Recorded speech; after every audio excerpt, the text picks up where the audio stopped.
Yo, what's going on, guys? It's Alpha Plays here, and welcome back to another video. In this video, I'm going to talk about who I think is the best and most broken character for lower elo matches, and even still extremely good at higher ranks of play, and that is Reaper. Reaper is a close range, high damage DPS that pretty much destroys every tank in Overwatch. Especially if you're playing against a dive composition like Winston D.Va, he absolutely destroys them. And it's a pretty good flanker as well. So I'm going to talk about his kit and why he's so effective in lower elos and even at higher elos of the game. First thing I want to talk about is the actual damage per second. Reaper's damage has actually been increased in the March update from 5.5 damage per projectile to 6. That being said, Reaper could one-shot a McCree from extremely close. Reaper's weapon is so powerful you could basically 2-shot, 3-shot a tank. So actually one-shot a McCree, which has 225 health, you actually have to get every single pellet in, so I can't do this, so not one-shot at all, it'll do barely any damage. That's because the spread of the weapon, not all the bullets is hitting his head, some of them are just going off to the side, because you can see the spread of the weapon. So to actually one-shot McCree, you have to basically hit him one in the center. You could also jump to make it a little easier. We did an example on this, but you can make it a little easier if you jump. Now let's talk about Reaper's lifesteal. Look at the lifesteal now, look at how much health I'll gain. It's 35%. Okay, so if I go to the patch notes here, June, so super recent, Reaper's lifesteal gonna increase from 30 to 35%, man. You'll get 35% of the damage you deal back to you. That's basically his passive ability for Reaper. And his actual abilities, we have Shadow Step, which is good for teleporting, doing flanks, teleporting high ground. Shadow Stepping behind the team also distracts them, so your whole team could easily just push up, and then you can just wave back to them. It's just a good distraction, and good if you get a kill from it too. Then his Wraith, which is actually going to be really useful for escaping a bad situation you get yourself into, or you could use it to reload your gun, or use it to get into a safer position. Which I'm going to talk about is baiting out CC, like stuns, hooks, sleeps, and that's what we're going to talk about next. Reaper's biggest counter is CC. McCree is one of your biggest counters.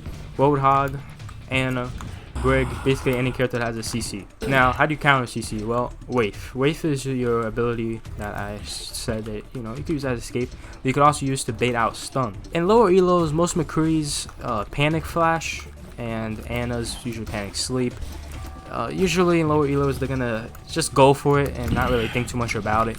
So if you're in probably anything less than diamond, you could basically predict when they're gonna flash. So probably when you get in close enough range, this McCree's gonna flash, and then he's basically an easy target at that point. You could crouch a lot with Reaper since your aim doesn't really get affected too much. Reaper's ult could be one of the most overpowered ults and one of the most countered ults, I should say, because all you really need to have is a stun or a sleep.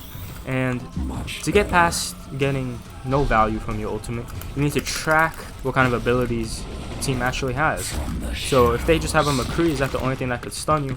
You just gotta make sure he used his stun in a previous fight, or if he used it on me right here, and now I could ult. And yeah, you just gotta track, make sure he used it and it's on cooldown. If they have multiple stuns, it's gonna be harder for you, but you could try to wait for all of those are out, or just kill the character. If they have a Brig and McCree and I kill Brig, I just gotta bait out McCree and then I could ult. Or if McCree uses his stun on somebody else, of course. Pharah could be a little hard to kill with Reaper.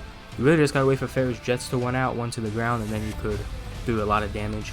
Most of the time when you're playing Reaper, if you look at some of my games, usually I just attack and then wave back to my team. You could hit Wineheart in this range right here, where he can't hit you. But tanks are the easiest for Reaper to kill. But as Reaper, your main worry is gonna be CC, which you just gotta predict or wait for the CC to be used. So how do I dominate Reaper in lower elos? In lower elos of the game, you're always going to be extremely effective in team fights. With his ultimate ability, you could shadow step behind, drop down from high ground and ult. Using Reaper's ult like in the middle of the fight is probably the best, because that's when stuff is happening, they're a little more distracted, and if you do it like before a fight, then they're probably all going to focus you down. You're going to get shielded, it's going to be bubbled, so you're just going to get destroyed. Everybody's going to have their cooldowns. So if you want to learn Reaper, definitely practice. Practice is the most important thing about Overwatch in any game. Unless the McCree is, of course, super low on health, he will have enough reaction time to turn around and stun you. You could bait out McCree's flash because he's probably going to panic flash when you get in his face. Same thing with Anna. And you basically just kind of have good strafe movements.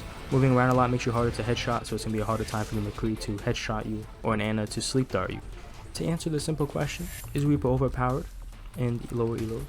My answer would be yes. I think Reaper is really powerful in lower elos of the game, mainly because the awareness of the enemy team is not very good. You could basically shadow step behind. Reaper is good all the way up, and if you start to learn him, he could be really powerful in higher elos of the game as well. And by flank, guys, I don't mean every single team fight you're just flank behind the team.